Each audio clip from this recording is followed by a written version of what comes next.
하나님의 말씀은 마태복음 5장 43절부터 48절까지입니다. 말씀을 봉독하여 드리겠습니다. 또 내 이웃을 사랑하고 내 원수를 미워하라 하였다는 것을 너희가 들었으나 나는 너희에게 이르노니 너희 원수를 사랑하며 너희를 핍박하는 자를 위하여 기도하라. 이렇게 한즉 하늘에 계신 너희 아버지의 아들이 되리니 이는 하나님이 그 해를 악인과 선인에게 비추게 하시며 비를 의로운 자와 불의한 자에게 내리우심이니라. 너희가 너희를 사랑하는 자를 사랑하면 무슨 상이 있으리요? 세리도 이같이 아니하느냐? 또 너희가 너희 형제에게만 무난하면 남보다 더하는 것이 무엇이냐? 이방인들도 이같이 아니하느냐? 그러므로 하늘에 계신 너희 아버지의 온전하심과 같이 너희도 온전하라. 아멘. 예수님 당시에 서기관들과 바리새인들은 유대 백성들에게 율법을 왜곡하여 가르쳤습니다. 그래서 예수님께서는 그들의 율법 해석이 잘못되었음을 지적하셨고 이어서 올바른 뜻이 무엇인지를 가르쳐 주셨습니다. 예수님께서는 6가지 사례를 들어서 가르쳐 주셨는데 지난 시간에 5번째 사례에 대하여 말씀을 드렸습니다. 이제 오늘은 마지막 6번째 사례에 대하여 말씀을 드리도록 하겠습니다. 6번째 사례는 원수를 사랑하는 것에 대한 것입니다. 오늘 본문 43절에 또 내 이웃을 사랑하고 내 원수를 미워하라 하였다는 것을 너희가 들었으나 라고 하였습니다. 이것은 예수님 당시에 유대 백성들이 서기관들과 바리새인들로부터 가르침을 받은 내용입니다. 서기관들과 바리새인들은 이웃은 사랑하고 원수는 미워해야 한다라고 가르쳤습니다. 그렇다면은 구약 성경 어디에 그러한 말씀이 있는 것입니까? 이웃은 사랑하고 원수는 미워해야 한다라고 하는 그런 계명이 구약 성경 어디에 있는가 하는 것입니다. 구약 성경 어디에도 그러한 말씀은 없습니다. 내 이웃을 사랑하고 내 원수를 미워하라 라는 말씀은 구약 성경 어느 곳에도 없는 그러한 말씀입니다.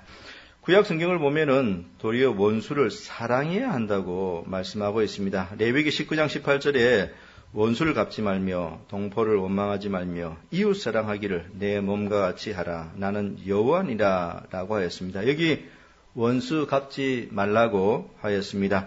출애굽기 22장 21절에서는 너는 이방 나그네를 압제하지 말며 그들을 학대하지 말라. 너희도 애굽 땅에서 나그네 이었음이라 라고 하였습니다. 또 출애굽기 23장 4, 5절에 보면은 심지어 원수의 소나 나귀도 돌보아 주어야 한다고 그렇게 말씀을 하고 있습니다. 내가 만일 내 원수의 길 잃은 소나 나귀를 만나거든 이런 경우에 보통은 어떻게 하죠? 인간의 그 악한 본성은 이런 경우에 좋지 않은 그런 행동을 하지요. 길 잃은 소나 나귀를 만나면은 선한 행동을 절대로 하지 않습니다. 그런데 율법은 어떻게 이야기를 하고 있냐면은 내 원수의 길 잃은 소나 나귀를 만나는 경우에 반드시 그 사람에게로 돌릴지며 내가 만일 너를 미워하는 자의 나귀가 짐을 싣고 엎드러짐을 보거든 삼가 버려두지 말고 그를 도와 그 짐을 부리울지니라 라고 하였습니다. 그러니까 이 말씀만 보시기 바랍니다. 인간의 본성이라고 하는 것은 원수를 미워할 뿐만 아니라 원수에게 속한 모든 것까지도 싫어하는 그런 경향이 있는데요. 율법은 원수의 소나 나귀까지도 도와주라고 그렇게 말씀하니까 이것은 궁극적으로 원수를 사랑하는 그런 말씀인 것입니다. 신명기 23장 7절에서는 이스라엘의 원수였던 에돔 사람과 애굽 사람을 미워하지 말라고 그렇게 말씀하고 있습니다. 너는 에돔 사람을 미워하지 말라. 그는 너의 형제니라. 애굽 사람을 미워하지 말라. 내가 그들의 땅에서 객이 되었음이니라. 또 잠언 24장 17, 18절에서는 내 원수가 넘어질 때 즐거워하지 말며 인간의 악한 본성은 원수가 넘어질 때 즐거워하죠. 박수칩니다. 그러나 성경은 그렇게 하지 말라. 그렇게 엄히 경고하고 있습니다. 그가 엎드려질 때 마음에 기뻐하지 말라. 여호와께서 이것을 보시고 기뻐하지 아니하사 그 진노를 그에게서 옮기실까 두려우니라 라고 하였고, 또 잠언 25장 21절에서는 내 원수가 배고파하거든 식물을 먹이고 목말라 하거든 물을 마시우라 라고 하였습니다. 이처럼 구약 성경의 율법에 보면은 한결같이 원수를 미워하지 말고 그들을 사랑하라고 명령하고 있습니다. 그렇기 때문에 오늘 본문 43절에 있는 내 이웃을 사랑하고 내 원수를 미워하라 라고 하는 서기관들과 바리새인들의 가르침은 구약 성경에 있는 그런 내용이 아니고요. 이것은 그들이 구약 성경을 잘못 해석함으로써 만들어낸 거짓된 가르침이었던 것입니다. 그래서 오늘 본문에서 예수님께서는 그들이 잘못된 율법 해석을 지적하고 계시는 것입니다. 예수님께서 여기서 의도하시는 바는 청중들에게 그들이 유대 교사들로부터 성경을 잘못 배웠다고 그렇게 말씀하고 계시는 것이지요. 서기관들과 바리새인들의 결정적인 실수는 이웃이라고 하는 단어를 잘못 정의하였던 것입니다. 그들은 이웃이라고 하는 이 단어를 유대인으로만 한정시켰습니다. 유대인으로만 한정시켰습니다. 그리고 더 구체적으로 이야기하면은 유대인 가운데서도 자기들이 우정을 나눌 수 있는 그런 사람들로 더 한정을 시킨 것이죠. 그 외에 유대민족이 아닌 사람들은 물론이거니와 유대인 가운데서도 자기들이 선호하지 않는 사람들까지 다 포함해가지고는 다 어느 범주에 넣었냐면은 원수라고 하는 그런 범주에 넣었습니다. 그러니까 서기관들과 바리새인들은 이 이웃이라고 하는 단어를 아주 잘못 해석을 했습니다. 그러면서 자기 동족 유대인들은 사랑해야 하지만 그러나 원수들은 미워해야 한다라고 그렇게 가르쳐둔 것입니다. 칼빈은 다음과 같이 설명을 해주고 있습니다. 하나님께서 우리 이웃이라고 말씀하실 때는 온 인류를 가리켜 말씀하시는 것이 분명한데 이 서기관들은 이 이웃이란 단어를 엉뚱하게 자신들의 친부에게만 한정시키고 있으니 놀라운 일이 아닐 수 없다. 제가 방금 설명드린 그런 내용입니다. 이웃이라고 하는 단어는 구약 성경에 쓸 때 이웃 그러면 온 인류입니다. 그런데 이 유대 교사들은 이 이웃이라고 하는 단어를 자신들의 친구에게만 한정을 시킨 것이죠. 유대인들, 또 유대인 가운데서도 자신들의 우정을 나눌 수 있는 그런 사람들, 그런 식으로 이제 이 단어를 해석한 것입니다. 계속해서 칼빈이 한 말을 인용하며 이렇습니다. 하나님께서는 우리를 형제의 굴레로 묶는 의미에서 모든 사람을 우리의 이웃이라고 밝혀주시는데 우리는 자연의 일반적 띠로 결속되어 있기 때문입니다. 여기서 우리는 우리 이웃을 사랑하라는 말이 율법의 일반 법칙이라는 것을 알 수 있다. 그런데 이 서기관들은 사람의 이웃을 본인의 태도 유화에 따라 결정케 하는 나머지 우리의 사랑을 받을 만한 자들이거나 우정을 주고 받을 수 있는 자들이 아니면 이웃으로 대하는 것을 거부했다. 그러니까 이웃은 자신들의 사랑을 받을 만한 사람, 또 우정을 주고받을 만한 사람, 거기에 한정시킨 것이죠. 그 위에는 이웃으로 대하지 않았습니다. 그러나 하나님께서 자신의 율법에서 권하고 있는 사랑은 개인의 가치를 따지지 않고 자격이 없는 사람들, 비뚤어진 사람들, 배은망덕한 사람들에게 한량없이 베풀어지고 있다.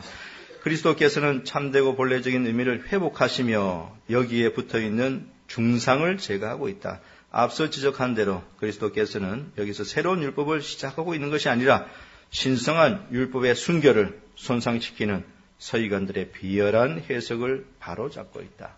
서기관들의 비열한 해석, 이 왜곡하는 이 해설을 예수님께서 바로 잡아주고 있다고 했습니다. 칼빈이 말한 것처럼 구약 성경에서 이웃이라고 하면 온 인류를 의미하는 것입니다. 율법에서 요구하고 있는 것은요, 자격이 없는 사람, 비뚤어진 사람, 배은망덕한 사람들에게 한량없이 사랑을 베풀어야 한다는 것입니다. 그런 사람들에게 한량없이 사랑을 베풀어야 한다는 것입니다. 자기가 좋아하는 사람을 사랑하고 자기가 싫어하는 사람을 배척하는 것은 율법에서 말하는 사랑과는 전혀 거리가 먼 것입니다. 그런데도 서기관과 바리새인들은 사랑해야 할 대상을 유대민족으로 한정시켰고 또 유대민족 가운데서도 자신들의 친구들로만 한정시켰습니다. 그리고 자신들이 좋아하는 사람이 아닌 사람들은 모두 원수 취급하고 그들은 미워하고 배척해야 할 대상으로 여겼고 또 그렇게 가르쳤던 것입니다. 사랑하는 성도 여러분, 성경을 잘못 해석하는 일은 가장 위험천만한 그런 일인 것입니다. 어떻게 해서 이단이 되는 것입니까? 이단은요, 성경을 잘못 해석해서 그렇게 되는 것입니다. 이단들은 성경을 억지로 해석하는 사람들이죠. 베드로서 3장 16절에 또 그 모든 편지에도 이런 일에 관하여 말하였을 때 그 중에 알기 어려운 것이 들어있으니 무식한 자들과 굳세지 못한 자들이 다른 성경과 같이 그것도 억지로 풀다가 스스로 멸망에 이르느니라 라고 하였습니다. 성경을 억지로 풀다가 스스로 멸망에 빠지는 자들이 있다고 그렇게 사도 베드로가 경고하고 있습니다. 성경을 자기 임의대로 해석해 버리는 사람들은 멸망에 빠지게 되어 있습니다. 예수님 당시의 서기관과 바리새인들이 바로 그러한 사람들이었습니다. 구약 성경을 자기 마음대로 해석해 버렸습니다. 그래서 그들은 내 부모를 공경하라는 계명을 왜곡해 가지고요. 부모를 공경하지 않아도 아무런 문제가 없다고 그렇게 해석해서 가르쳤던 그런 사람들이었습니다. 그러니까 성경의 진리가 그들의 손을 거치기만 하면은, 그들의 손을 통과하기만 하면은 그 의미가 달라져 버렸던 것입니다. 오늘날에도 그런 사람들이 들어 있는데요. 그런 사람들의 손을 거치면은 성경의 뜻이 바뀌어져 버립니다. 성경은 하늘에 있는 것들을 사모하라고 그렇게 말씀하고 있는데요. 그러한 자들의 해석을 통과하면은 그 뜻이 바뀌어져 버려서 땅에 있는 것들을 사모하라고 그렇게 가르칩니다. 대단히 이상한 그런 사람들인 것이죠. 대단히 이상한 사람들입니다. 신기하게도 그런 사람들의 그 손을 거치면은 성경의 그 본 뜻이 완전히 뒤바뀌어지는 것이죠. 그래서 그들의 성경 해석을 통과하면은 성경의 영적인 진리가 육적인 내용으로 바뀌어 버립니다. 신기하지요. 그런 자들이 예수님 시대에도 있었고 오늘날 이 시대에도 있습니다. 여러분들은 그러한 자들을 항상 조심해야 하는 것입니다. 서기관과 바리새인들은 이웃이라고 하는 이 단어를 잘못 해석했습니다. 그래서 성경에도 없는 이웃은 사랑해야 하고 원수는 미워해야 한다라고 하는 거짓된 그런 가르침을 유대 백성들에게 가르쳤던 그런 것입니다. 오늘 본문 43절에서는 예수님께서 그들의 잘못된 율법 해석을 지적하셨고 그 다음 44절에 가보면은 예수님께서 자신의 해석을 보여주고 계십니다. 나는 너희에게 이르노니 원수를 사랑하며 너희를 핍박하는 자를 위하여 기도하라. 나는 너희에게 이르노니 원수를 사랑하며 너희를 핍박하는 자를 위하여 기도하라. 그러니까 예수님께서 구약에 있는 그 율법의 말씀의 의미를 아주 분명하게 다시 밝혀주신 것입니다. 바르게 해석해서 유대 백성들, 그 청중들에게 알려주신 것입니다. 예수님께서 원수를 사랑하라고 여기 이렇게 말씀하셨을 때에 그것을 듣고 있는 청중들이 얼마나 놀랐겠습니까? 그들은 이전에 이와 같은 말을 한 번도 들은 적이 없습니다. 그들이 항상 듣고 배운 것은 원수는 미워해야 한다라고 하는 그런 내용이었습니다.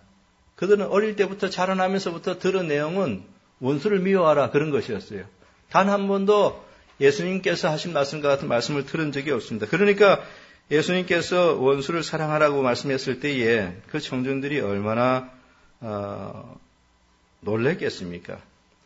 예수님께서 악한 자를 대적지 말라. 누구든지 내 오른편 뺨을 치고는 왼편도 돌려대며 또 너를 송사하여 속옷을 가지고자 하는 자에게 겉옷까지도 가지게 하며 또 누구든지 너로 억지로 오리를 가게 하거든 그 사람과 심리를 동행하고 라는 말씀을 하셨을 때에도 그것을 들은 유대인들은 적지 않게 놀랐을 것입니다.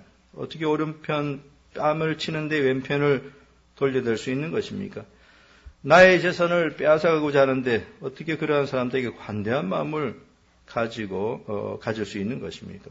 억지로 오리를 가게 할 때 자본에서 심리까지 가라고 그렇게 예수님께서 말씀하셨습니다. 그런 말씀을 들을 때 유대인들은 크게 놀랐을 것입니다. 그런데요, 이제 그것보다 더 나아가서 자신을 미워하고 해하려는 원수까지도 사랑하라고 예수님께서 그렇게 말씀을 하셨습니다.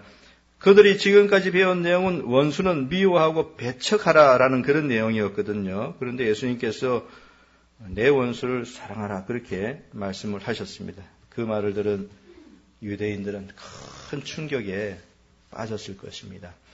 예수님께서 원수를 사랑하라고 오늘 본문에서 말씀하셨을 때 그것은 무슨 새로운 계명이 아닌 것입니다.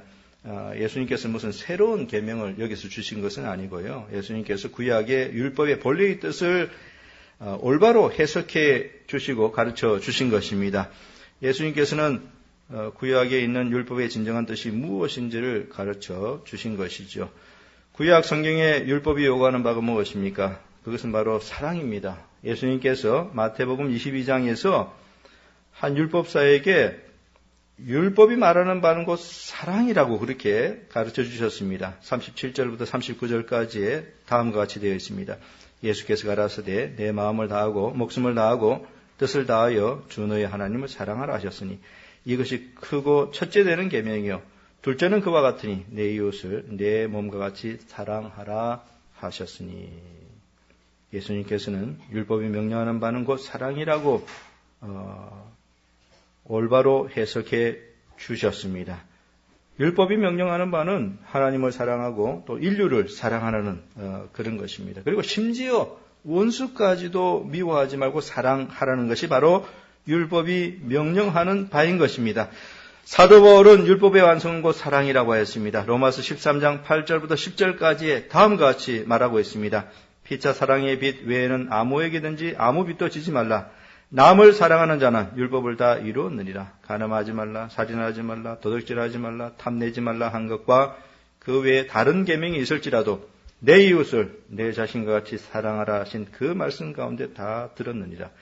사랑은 이웃에게 악을 행치 아니하나니 그러므로 사랑은 율법의 완성이니라 라고 하였습니다.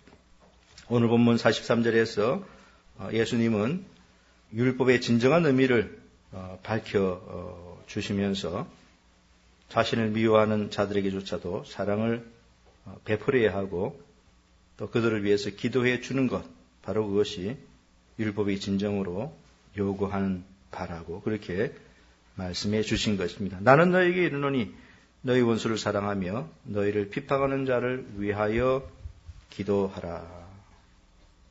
43절은 서기관과 바리새인들의 잘못된 율법 해석이죠. 44절은 예수님의 올바른 율법 해석에 대한 것이었습니다. 이제 45절부터 47절까지를 우리가 살펴볼 터인데요.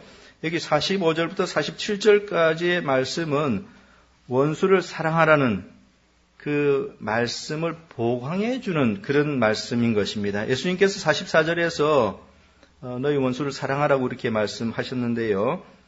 그것을 보강해 주는 그런 말씀인 것입니다. 여기 두 가지를 말씀하고 있습니다. 첫 번째로는 원수를 사랑하지 않으면 하나님의 아들이라는 사실이 의심스러워진다고 말씀하고 있습니다. 오늘 보면 45절에 이같이 한즉 하늘에 계신 너희 아버지의 아들이 되리니 이는 하나님이 그 해를 악인과 선인에게 비추게 하시며 비를 의로운 자와 불의한 자에게 내리우심이니라 라고 하였습니다. 여기 원수를 사랑하면 그 사람은 하늘에 계신 아버지의 아들이 된다고 하였습니다. 여기 대리니라고 하는 이 단어는 하나님의 아들로 입증된다는 그런 뜻입니다. 우리가 원수를 사랑하면 우리들은 하나님의 아들로 입증될 것입니다. 우리들은 이미 하나님의 자녀들이죠. 그런데요, 우리가 원수를 사랑하면은 우리가 진정 하나님의 자녀인 것이 확인된다는 것이죠. 입증된다는 것입니다. 반대로 우리가 원수를 사랑하지 않으면은 우리가 하나님의 자녀인지 의심스러워지는 것이죠. 그런 의도로 예수님께서 원수를 사랑하라고 하는 이 말씀을 청중들이 실천할 수 있도록 하기 위해서 강화시키는 그런 말씀인 것입니다. 윌리엄 핸드릭스는 다음과 같이 해설하였습니다. 원수들을 사랑하고 또 그들을 위하여 기도함으로써 그리스도를 따르는 자들이 하늘에 계신 아버지의 진정한 아들임을 그 자신에게와 다른 사람들에게 입증하게 되는 것이다. 여기 입증한다고 했습니다. 이같이 한즉 하늘에 계신 너희 아버지의 아들이 되리니라는 말씀이 그와 같이 행함으로 너희가 아들이 되며 아들의 신분을 얻으리라는 뜻으로 예수님께서 말씀하셨을 리가 없다. 원수를 사랑하면은 그 공로로 하나님의 아들이 된다. 아들의 신분을 얻는다. 그렇게 예수님께서 말씀하셨을 리가 없는 것이죠. 그들은 이미 은혜로서 아들이 되었다. 그렇죠? 그러나 그들의 아들 같은 또는 자녀 같은 행동은 그들이 하나님의 자녀라는 사실을 확증해 주는 것이다. 아들 같은 자녀 같은 행동이라고 하는 것은 원수를 사랑하는 그런 행동이죠. 그 원수를 사랑하는 행동은 그들이 하나님의 자녀라는 사실을 확증해 주는 것이다. 왜냐하면 자녀들은 그들의 아버지를 본받기 때문이다. 이것은 땅 위의 가족보다 하늘의 가족 안에서 더욱 분명해진다. 왜냐하면 땅 위의 가족에 있어서는 결코 모든 아들이 다 아버지의 정신을 물려받는 것이 아니기 때문이다. 한편 하늘의 가족에 있어서는 모두 참된 아들이 다 아버지의 영, 여기 아버지의 영이라는 성령을 의미합니다. 아버지의 영을 받는다. 바로 그 성령으로 말미암아 아들이 거듭남을 얻었고 그리스도인으로서의 덕성과 그의 최종적인 완전을 향하여 자라나는 것이다. 예수님께서 그의 청중들에게 저희 원수를 사랑하고 또 위하여 기도를 함으로써 하늘에 계신 아버지와의 가족 관계를 입증하라고 권면하실 때 하나님이 그 해를 악인과 선인에게 비추게 하시며 비를 의로운 자와 불의한 자에게 내려오신다는 사실에 주의를 환기시킴으로써 근본적이고도 능동적인 아버지의 사랑을 암시적으로 설명하고 계신다. 윌리엄 핸드릭슨이 이 부분을 참 잘 설명을 해 준 것 같습니다. 예. 원수를 사랑하는 사람은 하나님의 아들인 것을 입증한다고 하였습니다. 그렇기 때문에 그 반대로 만약 원수를 사랑하지 않는 사람이라면은 그 사람은 하나님의 아들인 것이 의심되어지는 그런 사람인 것이지요. 그렇죠? 원수를 사랑하는 것은 우리들이 진정 하나님의 아들인지를 알려주는 것입니다. 하나님께서는 해를 선인과 악인에게 비추어 주시고 또 비를 불의한 자와 의로운 자에게 내려주시는데요. 바로 그러한 하나님의 선하심을 본받는 자들은 하나님의 자녀로 입양되어진 특징을 가장 잘 드러내는 것이죠. 하나님의 선하심을 본받는 그 사람이 하나님에게 입양되었다는 것, 양자되었다는 것을 가장 잘 드러내 보여주는 것입니다. 하나님은 인류에게 얼마나 자비로우신 그런 분인지 모릅니다. 하나님은 자기를 대적하는 자들에게도 해와 비를 내려주시는 그런 자애로우신 분이십니다. 하나님께서는 선인과 의로운 자에게만 해와 비를 주시는 것이 아니라 자기를 대적하는 악인들, 또 불의한 자들에게까지도 해와 비를 내려 주십니다. 해와 비가 없다면 우리들이 이 땅에서 어떻게 살아갈 수 있겠습니까? 불가능하죠. 해와 비는 하나님으로부터 오는 일반 은총의 축복인 것입니다. 해와 비는 하나님으로부터 오는 일반 은총의 축복입니다. 하나님께서는 우리들에게 그 일반 은총의 축복을 내려주십니다. 해를 비추어 주시고 비를 내려주시는 것이죠. 그것이 바로 인간에 대한 하나님의 자비와 사랑인 것입니다. 원수를 사랑하는 자는 바로 그러한 하나님의 선하심을 가장 잘 닮는다는 것을 우리들에게 가르쳐 주는 것이죠. 사랑하는 성도 여러분, 여러분들은 원수를 사랑함으로 여러분들이 하나님의 자녀들인 것을 입증해 보이고 있습니까? 여러분들이 하나님의 자녀인지 아닌지 하는 것은 여러분들의 삶이 잘 보여주는 것입니다. 여러분들은 원수를 사랑하는 사람들입니까? 여러분들은 원수를 사랑함으로 여러분들이 진정 하나님의 자녀로 입양된 그런 사람들인 것을 증명해 보여줄 수 있는 그런 사람들입니까? 그래서 예수님께서 오늘 보면 44절에서 구약의 율법을 바로 해석해 주시면서 그 의미는 원수를 사랑하라는 것이다. 이렇게 말씀해 주시고 난 다음에 그 말씀을 보강해 주시면서 첫 번째로는 만약 원수를 사랑하지 않는다면 너희들이 하나님의 자녀인 것이 의심스럽다. 그런 의미로 말씀을 해 주셨고요. 두 번째로는 원수를 사랑하지 않으면 그 사람은 세리나 이방인과 다를 바 없다고 말씀해 주셨습니다. 오늘 보면 46, 47절에 너희가 너희를 사랑하는 자를 사랑하면 무슨 상이 있으리요? 세리들이 같지 아니하느냐? 또 너희가 너희 형제에게만 무난하면 남보다 더하는 것이 무엇이냐? 이방인들도 이같이 아니하느냐라고 하였습니다. 여기 원수를 사랑하지 못한다면은 그 사람은 세리와 이방인과 똑같은 수준이 된다고 그렇게 말씀을 해 주셨습니다. 세리와 이방인들도 자기들끼리는 서로 사랑하고 자기들끼리는 서로 무난하지요. 그렇기 때문에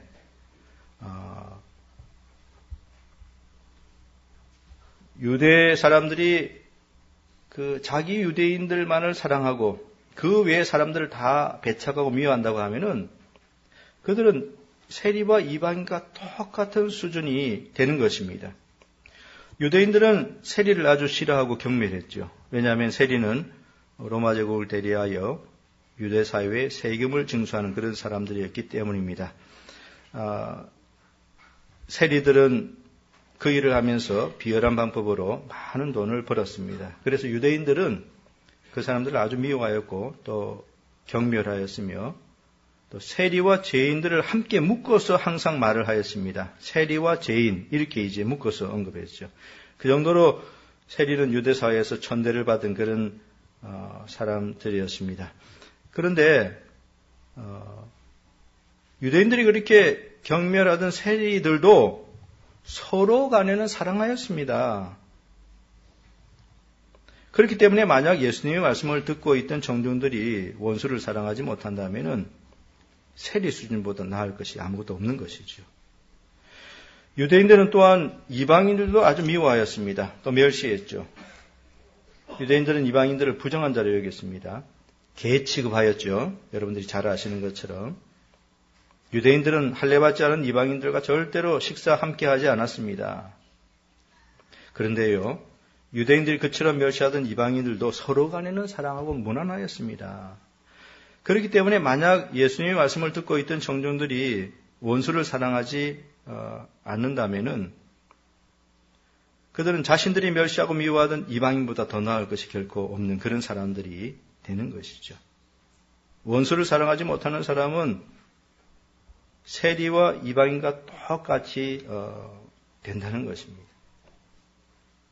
그래서 예수님께서 두 번째로 이 원수를 사랑하는 말씀을 강화시키면서 바로 이것을 말씀하신 것입니다. 만약 원수를 사랑하지 못하면은 너희들은 세리나 이방인과 하등 다를 바 없는 그런 존재가 된다라고 그렇게 말씀해 주신 것입니다. 이 말씀을 우리들에게 적용하는 차원에서 매추엘리는 다음과 같이 잘 설명을 해주고 있습니다. 우리는 과연 어떤 점에서 이 세상의 자녀들보다 더 높은 삶을 살고 있는가? 그러니까 우리가 그리스도인으로서 원수를 살아가지 못한다면 세상 사람과 하등 다를 바 없는 그런 존재로 전락해버리고 만다는 것이죠. 그래서 매추엘리가 이렇게 적용적으로 말을 하고 있는 것입니다. 우리는 과연 어떤 점에서 이 세상의 자녀들보다 더 높은 삶을 살고 있는가?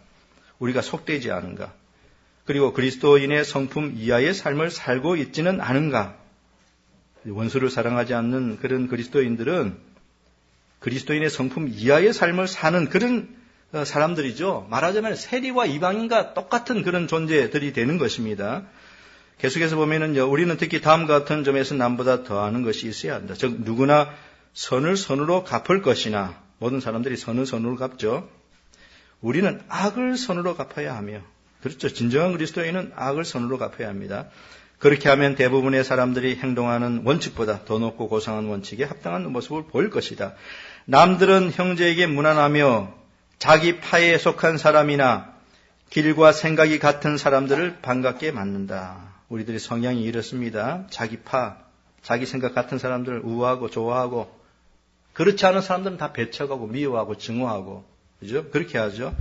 그러나 우리는 시야를 그렇게 제한시켜서는 안 되고 우리의 원수들을 사랑하여야 한다. 그렇지 않으면 우리에게 무슨 상이 있으리요? 세리의 덕스러운 모습 이상으로 더 높이 오르지 않고서는 우리가 그리스도인에게 주어지는 상을 기대할 수가 없는 것이다. 우리 그리스도인들이 예수님께서 말씀하신 원수를 사랑하는 이 말씀을 실천하여 살지 않는다면 우리의 수준이라고 하는 것은 그저 세상 사람보다 나을 것이 전혀 없는 그런 사람들이 되고 많은 것입니다. 사랑하는 성도 여러분, 여러분들은 원수를 사랑하고 있습니까? 여러분들은 세상의 자녀들보다 더 높은 삶을 살고 있는가 하는 것입니다. 여러분들은 악을 선으로 갚는 진정한 그리스도인인가 하는 것입니다. 여러분들은 어떤 사람들입니까? 자기가 좋아하는 사람들만 좋아하고 자기가 싫어하는 사람들은 배척하고 미워하고 증오하는 그런 사람들이지는 않습니까? 그런 사람들이 있다면 그런 신자는 세상 사람과 전혀 다를 바 없는 그런 자들인 것입니다. 여러분들은 분명히 세리와 이방인들의 그 도덕과 영적 수준을 훨씬 넘어서야 됩니다. 세리들도 자기들끼리는 서로 사랑하죠. 이방인들도 자기들끼리는 서로 무난하고 좋아합니다. 여러분들이 그리스도인이라고 하면서 자기들이 우정을 나누고 싶어하고 자기들이 좋아하는 이런 사람들만 사랑하고 나머지 사람들은 다 배척하고 미워한다면은 세상 사람과 하등 다를 바 없는 그런 사람들인 것이고요. 그런 경우에는 하나님의 자녀라고 말하기가 참 부끄러운 것이고 하나님의 자녀들인 것이 의심스러운 그런 신자가 되는 것입니다. 그러한 신자들에게 무슨 상이 주어지겠습니까? 그리스도인에게 주어지는 상을 그러한 사람들이 기대할 수 있겠습니까? 우리들은 원수를 사랑하는 진정한 그리스도인들이 다 되어야 하겠습니다. 오늘 본문 48절은 원수를 사랑하는 말씀에 대한 결론적인 말씀입니다. 예수님께서는 다음과 같이 결론적으로 말씀하셨습니다. 그러므로 하늘에 계신 너희 아버지의 온전하신 것 같이 너희도 온전하라. 여기 하나님의 온전하심이라고 하는 것은 모든 사람들에게 보여주시는 하나님의 사랑과 자비를 뜻합니다. 하나님은 해를 악인과 선인에게 비추어 주시고 또 비를 의로운 자와 불의한 자에게 내리워 주시는 그런 분이십니다. 하나님은 심지어 자신을 대적하는 무리들에게도 일반 은총의 자비를 베풀어 주시는 그런 분이지요. 바로 그러한 하나님의 온전하심을 본받으라는 것입니다. 너희도 온전하라 라고 하는 이 말씀은 하나님의 온전하심을 본받아 우리의 원수들까지 사랑하는 그런 진실한 그리스도인들이 다 되어야 한다는 그런 말씀인 것입니다.